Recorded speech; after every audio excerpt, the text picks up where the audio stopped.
Hello everyone, myself Rahul Bhattacharya, and in this video we'll mainly talk about the leading and the one of the most finely lead personalities जो हमारे अर्थ पे आज तक हुए हैं।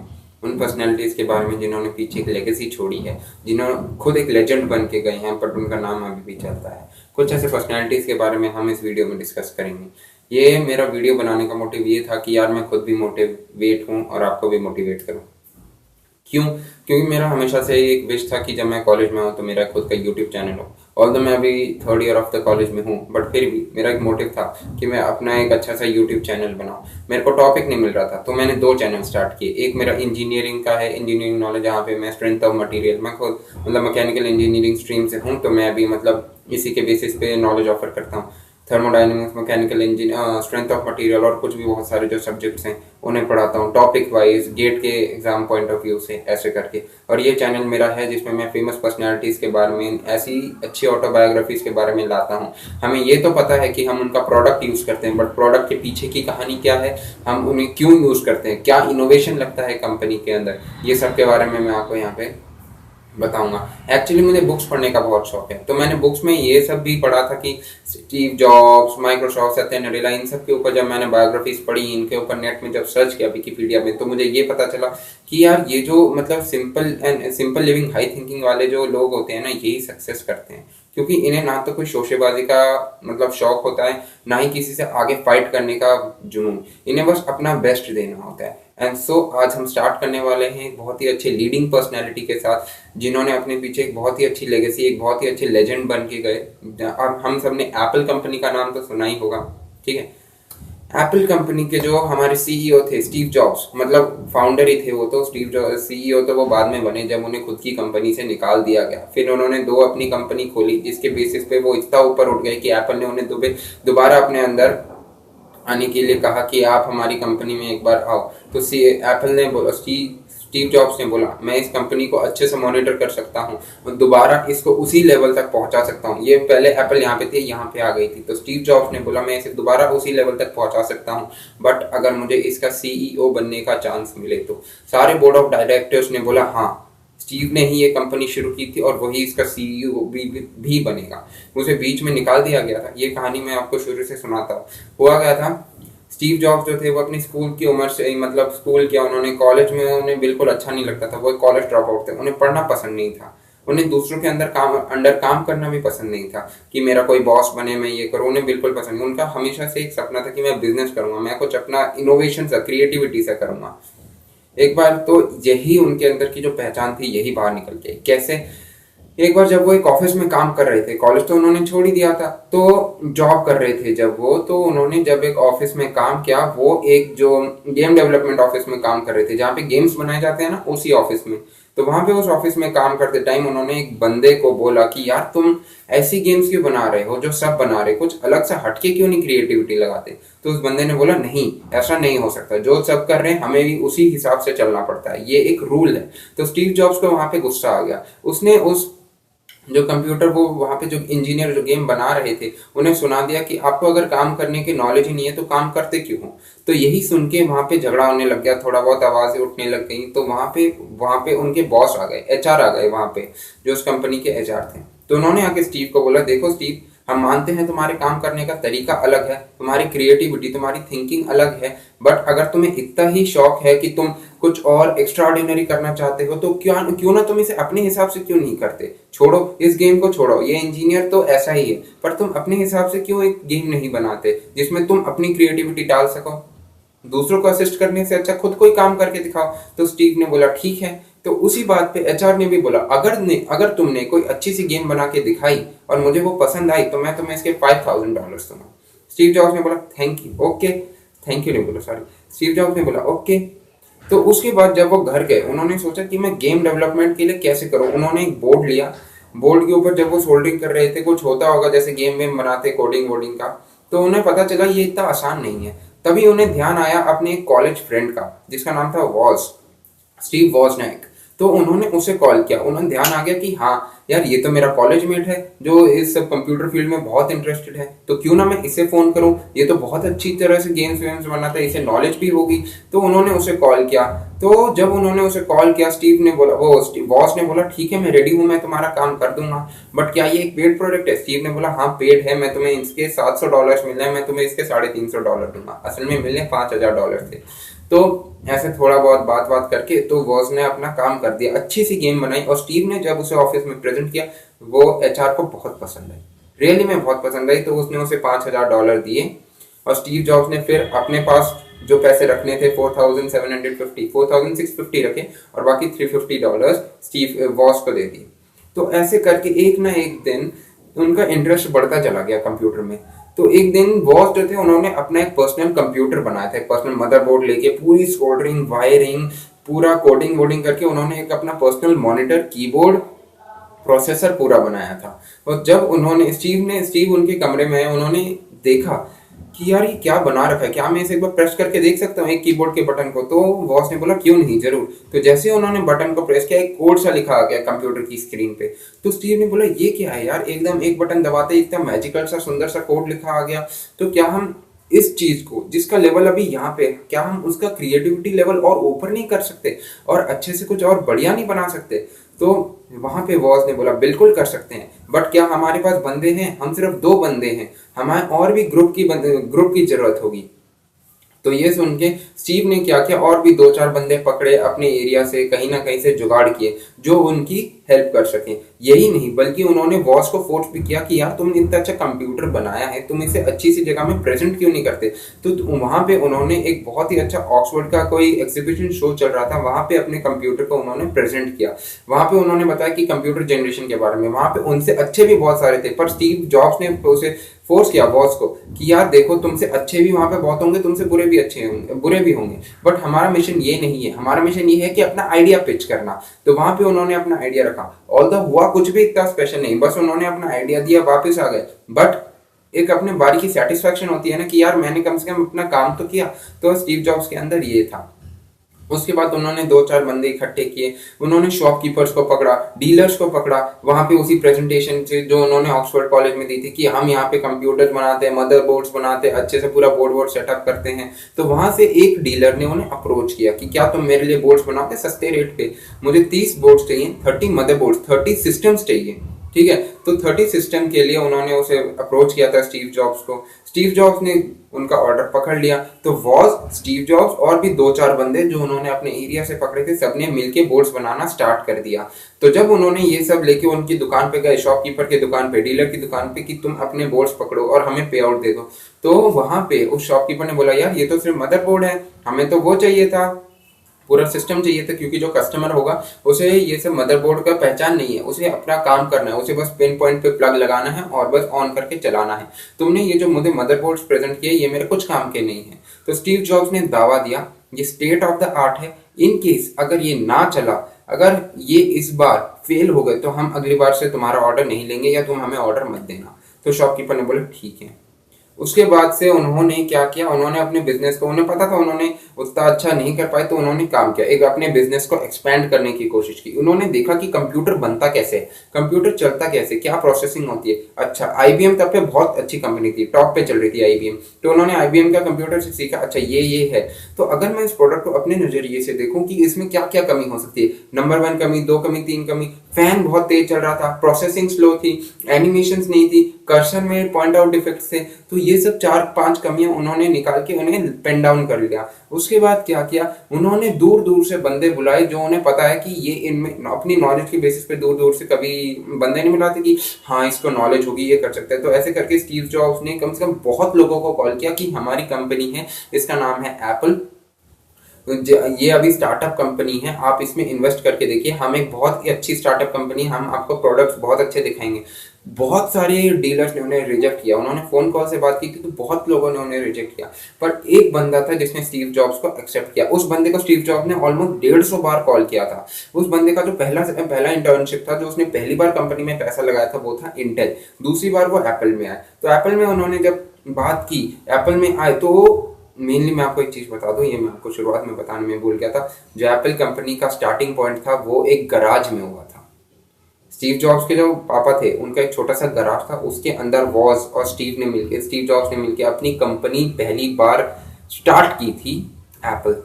तो वहां पे ही उन्होंने दोबारा बुलाया अपने जो उनको जो जिन्होंने इंटेल में काम पहले कर रखा था कि आप हमारी कंपनी पे पैसा लगाएं, आप हमें इतना पैसा दोगे तो आपको इतना प्रॉफिट होगा, ऐसे करके उनके बीच में कुछ बातचीत हुई। तो उन्होंने बोला ठीक है। तो एक वो दिन था, और उसके आगे जब उन्होंने अपना प्रेजेंटेशन प्रेजेंट किया स्टीव जॉब ने पूरे देश में कंप्यूटर का, कि हम ऐसा रेवोल्यूशन करने वाले एप्पल मैकिंटॉश, उन्होंने अपना प्रेजेंट किया कि कैसे वो पूरा प्रोसेसिंग अच्छा कर सकता है। हमने इसमें फैन की स्पीड जो है उसकी आवाज़ कम कर दी, इसका डिज़ाइन इनहेंस कर दिया, इसकी प्रोसेसिंग हमने और अच्छी कर दी, इसका वर्सेटाइल बना दिया कंप्यूटर को। तब जाके लोगों को समझ आया कि नहीं, एप्पल में दम है, और तब वहां से कंपनी ऊपर चढ़ने लगी। वहां पे उन्होंने एक बड़ा ऑफिस खोल दिया, फिर बहुत सारे बोर्ड ऑफ डायरेक्टर्स आ गए, बहुत सारे लोगों को अक्वायर किया, सब कुछ अच्छा चल ही रहा था। बस स्टीव जॉब्स की लाइफ में एक टर्न आया। उन्होंने बोर्ड ऑफ डायरेक्टर में एक ऐसे बंदे को वेलकम किया, उसका नाम था स्कली। उसमें वो एक सबसे पहले कोका कोला की कंपनी में काम करते थे, बहुत अच्छी पोजीशन में। कोका कोला आपने सुना होगा, ड्रिंक होती है, उसकी कंपनी में काम करते थे। तो जैसे ही उस कंपनी को उन्होंने वहां से एक बंदे को रिक्रूट किया कि आप हमारी कंपनी में आ जाओ, क्या तुम, उन्होंने एक बहुत अच्छी पंचलाइन मारी थी स्कली के लिए। स्टीव जॉब्स ने स्कली को ये बोला कि क्या तुम एक पानी या ड्रिंक बनाने वाली कंपनी में जिंदगी भर लोगों को ये बेचना चाहते हो, ये ऐसे पानी वाली ड्रिंक बेचना चाहते हो, या तो मेरे साथ आके दुनिया बदलना चाहते हो। स्कली ने बोला ठीक है, मैं तुम्हारे साथ आऊंगा, देखता हूँ तुम्हारी कंपनी कैसी है। तो ऐसे उन्हें वेलकम किया। स्कली ने क्या किया, चुपके से सीईओ, अपने आप को ज्यादा परसेंटेज दिलवा दिया कंपनी का, स्टेक शेयर होल्डर में जब साइन होते हैं कंपनी के लिए, और स्टीव जॉब्स को कंपनी से निकाल दिया। ठीक है, तो ऐसे करके स्कली ने और 2-3 बंदे और थे जिन्होंने कंपनी अपने हाथ कर लिया और स्टीव जॉब्स को निकाल दिया। स्टीव जॉब्स को इसका बहुत बुरा लगा कि यार मैं ही अपनी कंपनी का फाउंडर हूँ, मैंने बोर्ड ऑफ डायरेक्टर्स को रिक्रूट किया और उन्होंने मुझे ही हटा दिया अपनी कंपनी से। तो उन्हें ये बहुत बुरा लगा। उन्होंने क्या किया, वो बहुत 3 महीनों तक रोए, मतलब बहुत महीनों तक वो रोए, डिप्रेस रहे। पर ये 3-4 महीनों में उनका साथ एक अच्छा काम भी हुआ। उन्होंने दोबारा से अपने, उनकी जो मतलब उनकी पहले की कोई गर्लफ्रेंड थी, उन्होंने उससे शादी करी, उनकी अच्छी सी लाइफ हो गई। और सबसे बड़ी बात, वो अपने पैशन को भूले नहीं थे कि मुझे क्रिएट करना अच्छा लगता है, मुझे क्रिएटिविटी अच्छी लगती है, तो मैं एक दूसरी कंपनी खड़ी करूंगा। कोई बात नहीं, ये कंपनी चली गई तो क्या, मेरे पास एक दूसरी कंपनी है, मैं उसे खड़ी करूंगा, जीरो से अच्छा बनूंगा मैं।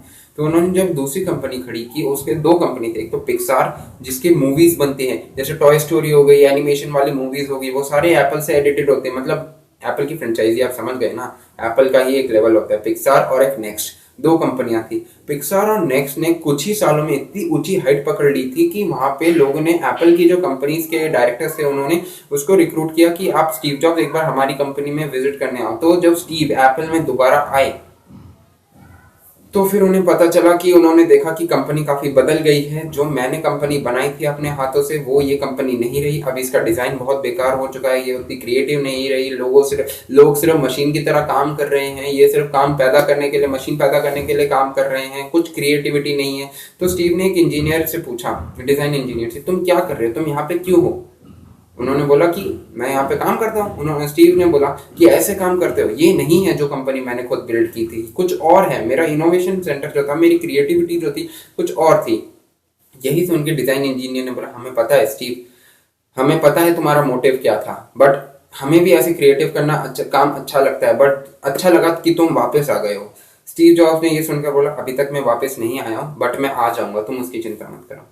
तो ये सुनकर डिजाइन इंजीनियर जो था वो बहुत खुश हो गया। उसे पता चल चुका था कि अब कंपनी में जान आने वाली है, क्योंकि स्टीव जॉब्स का जो नजरिया था, ऑल्दो उन्होंने आज तक अपनी लाइफ में जो उन्होंने एप्पल कंपनी स्टार्ट करी और जहां तक उनका डेथ हुआ, उन्होंने एक लाइन ऑफ कोड भी कभी नहीं लिखा, एक लाइन ऑफ कोड भी नहीं लिखा। पर उनका दिमाग इतना अच्छा था क्रिएटिविटी का।